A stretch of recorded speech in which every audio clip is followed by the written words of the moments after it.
Sir एक advocate है जगदीश, अभी अभी बिग बॉस से बाहर आया है, कई सारे स्टेटमेंट कई लीडरों के बारे में देता है। उसका मानना है, उस एडवोकेट जगदीश का मानना है कि ज़मीर अहमद खान ने एक बड़ी दौलत कमाई है, जिसकी हिफाजत के लिए ईडीआईटी से बचने के लिए पर्पसली शिग्गांव की कॉन्स्टिट्यूएंसी में खादरी जो स्ट्रॉन्ग कैंडिडेट थे, 2 बार हार चुके थे, उनको टिकट मिस करवाकर पठान खान को दिलाई है डमी डालने के लिए, ताकि भरत बम्मई जीते तो बाप बसवराज बम्मई खुश हो और आईडीआईटी दूर रहे। साहब आप भी किसकी बात कर रहे हैं शौक भाई? देखिए, अगरचे ज़मीर अहमद खान साहब का नहीं, पूरे कर्नाटक के पूरे लीडर्स को जाकर पूछ लो, ज़मीर अहमद खान साहब ने खादी के लिए लड़ा था। पार्टी डिसीजन थी पठान को देने की, तो उसके लिए वो एक इल्ज़ाम डालता है ज़मीर अहमद खान साहब ने। तो भाई बचपन से ही दौलतमंद है, बचपन से वो पैदा होने के पहले ही उनके बाप बसें डाल करते।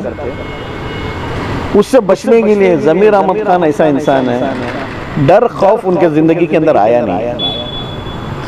डर को ये बताते हैं ना, लेकिन मैं नाम नहीं बोलता, रींच है, समझ गए? तो मैं उर्दू चैनल में बात कर रहा हूँ, इसीलिए मैं खुल के नहीं बात करना चाहता हूँ। ज़मीर अहमद खान साहब उसने बोल रहा था कि भाई फलाने लीडरों से, अमित शाह से दोस्ती है। क्या अमित शाह क्या टेररिस्ट है क्या? क्या देशद्रोही है क्या? भाई देश का होम मिनिस्टर, उनसे ताल्लुकात रहेंगे, क्या गुनाह है? वैसे तो पूरे बीजेपी के लीडरों से उनके ताल्लुकात हैं। ये खासकर ज़मीर अहमद खान साहब पार्लियामेंट इसके अंदर विधानसभा के अंदर फ्रेंडली मैन बोलकर उनको नाम दिया गया।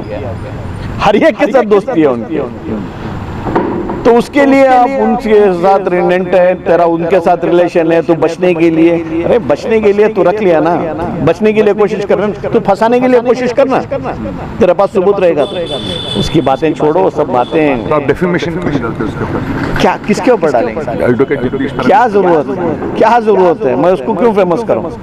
जितना फेमस होना था वो बिग बॉस के अंदर बाहर निकलने के बाद फेमस हो गया, वो आप लोग सब देख लिए, लेकिन उससे ज्यादा हमें बोलने की जरूरत नहीं है। ज़मीर अहमद खान किंग है। आदाब और नमस्कार, आप देख रहे हैं बेंगलुरु अखबार। पिछले 2 हफ्ते से आप देख रहे हैं बेंगलुरु अखबार पर हम लगातार इस बाई इलेक्शन को लेकर हम रिपोर्टिंग दे रहे हैं, पर्टिकुलरली चन्नपटना को लेकर, क्योंकि चन्नपटना की कॉन्स्टिट्यूएंसी हाई प्रोफाइल बन जाती है, क्योंकि deputy chief minister of Karnataka DK Shivakumar ने यहाँ पर बीजेपी में जो इससे पहले थे सीपी योगेश्वर को लाकर कांग्रेस से टिकट दी है, तो इंडिया के जो former prime minister HD. Deve Gowda है, उनके बेटे जो यूनियन मिनिस्टर है एच.डी. कुमारस्वामी, उनके बेटे निखिल कुमारस्वामी जो रामनगर और मंड्या से 2 बार हार चुके हैं, ये 3rd अटेम्प्ट कर रहे हैं चन्नपटना के इस बाई इलेक्शन से। तो हाई प्रोफाइल चल रहा है जनता दल दोनों की तरफ से। तो ज़मीर अहमद खान जो कि इंडिया कर्नाटका के हाउसिंग और वक्फ मिनिस्टर है, उनके जो लेफ्टिनेंट जनरल कहा जाता है, बीबीएमपी के एक्स नॉमिनेटेड कॉरपोरेटर सैयद मुजाहिद हर दिन यहाँ पर प्रचार कर रहे हैं। इनसे बात करते हैं कि पर्टिकुलरली चन्नपटना के मुसलमान किसके तरफ हैं। जनाब, कई दिन से हम आपको देख रहे हैं, आप चन्नपटना आ रहे हैं, आपकी पूरी टीम पर्टिकुलरली जो ज़मीर अहमद खान की टीम है कैंपेन कर रही है। हम देख रहे हैं कि हमारे कैमरे ने दिखाया गया कई 100 नौजवान लड़के लड़कियां औरतें हैं जेडीएस में भी जा रहे हैं। तो क्या मुसलमान कोर्ट स्प्लिट है यहाँ पर?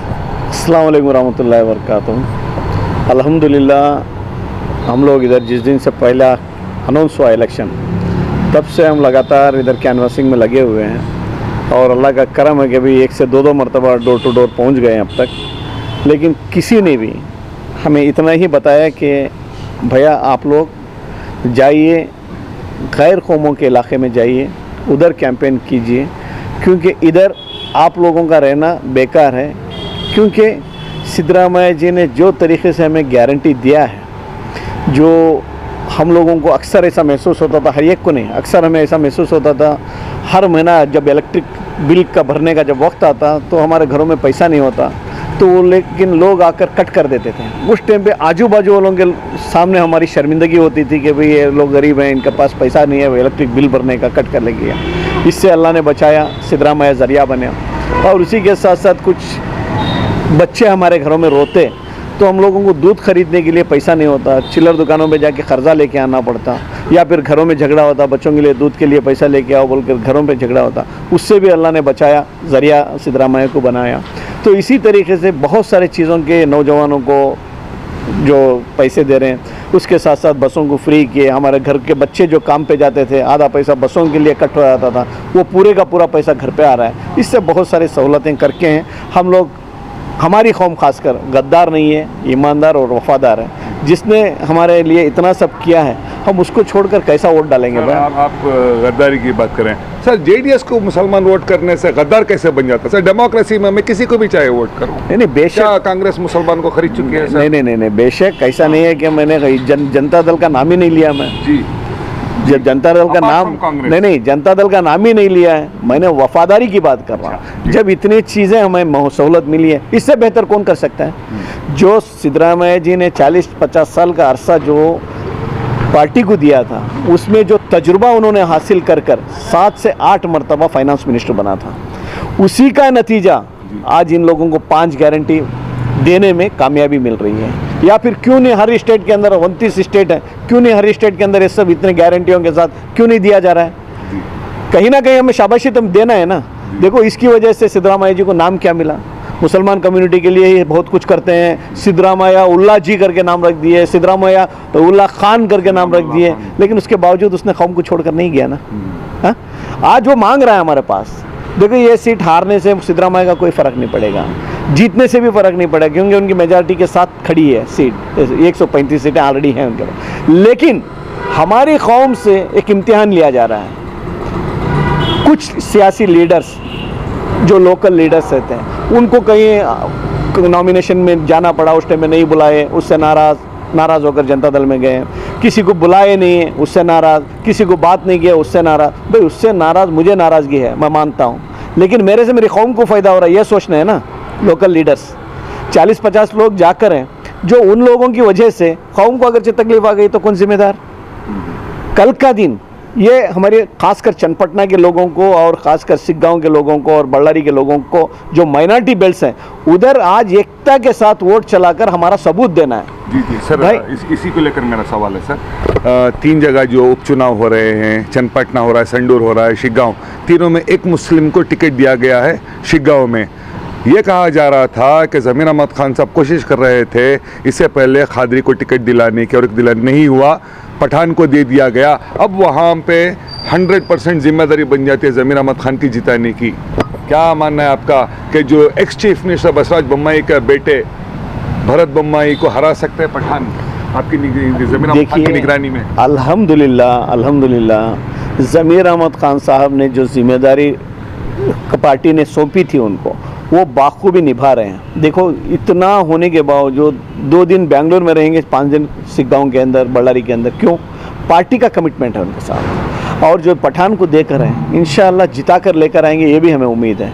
क्योंकि जो ज़मीर अहमद खान साहब एक टारगेट लेकर जाते हैं, तो टारगेट जब तक अचीव नहीं करेंगे तब तक वो वापस नहीं आएंगे और सुकून से बैठेंगे नहीं। आप पठान को और इसको भी पूछे थे उन्होंने, कादरी साहब को सीट दिलवाने के लिए। जब पार्टी का डिसीजन हुआ कि भाई पठान को देना है, तो पार्टी के डिसीजन को ये सर झुकाते हैं। हर किसी कांग्रेस पार्टी का यही है, वो इतिहास ही वो है। हाई कमांड के सामने किसी की नहीं चलेगी। हाई कमांड जो डिसीजन कर दिया उसके अगेंस्ट कोई बोलेगा भी नहीं। तो उस तरीके से पठान को दिए, तो उसके लिए जाकर कैंपेनिंग दिन रात कर रहे हैं। चन्नपटना की अगर हम बात करें, यहाँ की सीपी योगेश्वर के साथ ज़मीर अहमद खान का यहाँ पर दौरा कब होगा? क्योंकि हमने देखा MC अशरफ के ज़माने से यहाँ के जो मुसलमान हैं, मैक्सिमम एक नौजवानों का तबका उनका यहाँ पे चाहने वाला है। कब आ रहे हैं? कैंपेन का कब स्टार्ट करें? अल्हम्दुलिल्लाह कल से ज़मीर अहमद खान साहब इधर चन्नपटना भी आ जाएंगे, और ख़ासकर चन्नपटना उनका घर है जी। हम पूरे कर्नाटक के अंदर हमने दौरा किया है ज़मीर अहमद खान साहब के साथ। जो चन्नपटना की आवाम जो ज़मीर अहमद खान साहब को जो प्यार दी है, शायद ही मुझे लगता है कि भी कर्नाटक के कोई कोने में मिला।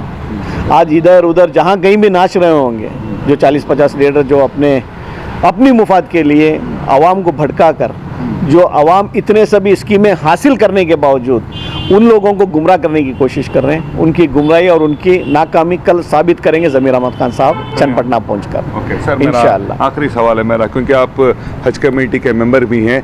आपके मेंबरशिप बनने के बाद में, गठन बनने के बाद, एक हज का तो पूरा हो गया, अभी दूसरा हज भी आ रहा है। हज कमेटी बनेगी या ये भी ऐसे ही? फिर हज का मेंबर आप बन के फ़ायदा क्या सर? कई लोग ये सवाल कर रहे हैं, हमसे पूछते हैं कि आपसे हम बात करें, दूसरे मेंबरान से बात करें। तो अल्हम्दुलिल्लाह वो भी वक्त जल्दी आ जाएगा। देखिए सब चीज़ों के अंदर अल्लाह की मर्ज़ी होती है जी। हमारी चीज़ के अंदर रुकावट होने की इसकी क्या वजह है, अल्लाह जानता है। लेकिन हाँ, बहुत जल्द फैसला होएगा।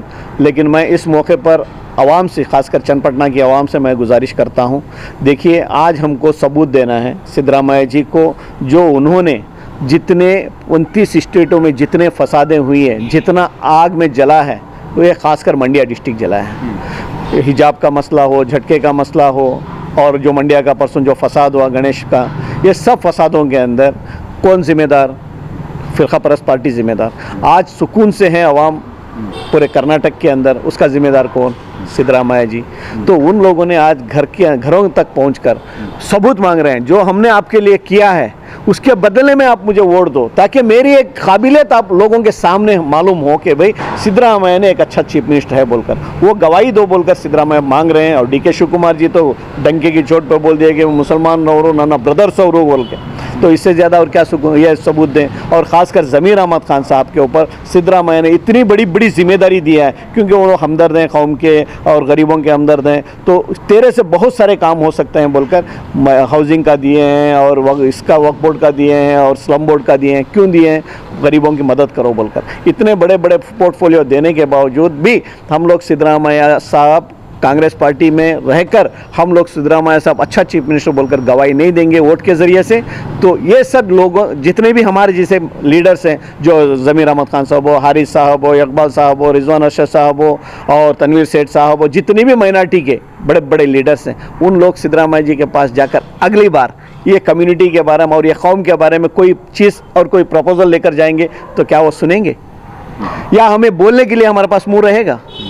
तो इतना ही बोलेगा ना। इतना सब करने के बावजूद तुम्हारी कौम ने एक गवाही नहीं दे सकी मैं अच्छा चीफ मिनिस्टर हूँ बोलकर, तो मेरे से क्या उम्मीद आप रखते हो बोले तो पूरी कौम को लेकर डूबने जैसा होता है। मैं खासकर चन्नपटना के लोगों से अपील करना चाहता हूँ, आप भटकिए मत और गुमराह मत होइए कि कुछ लोगों को ओहदे नहीं मिलने की वजह से, कुछ लोगों को मैं नहीं बोल सकता, या पैसों की वजह से हो, या उनकी मजबूरी इज्जत नहीं मिलने की वजह से वो जाकर हैं आप लोगों के घरों तक आकर आपको भड़काने की कोशिश करेंगे।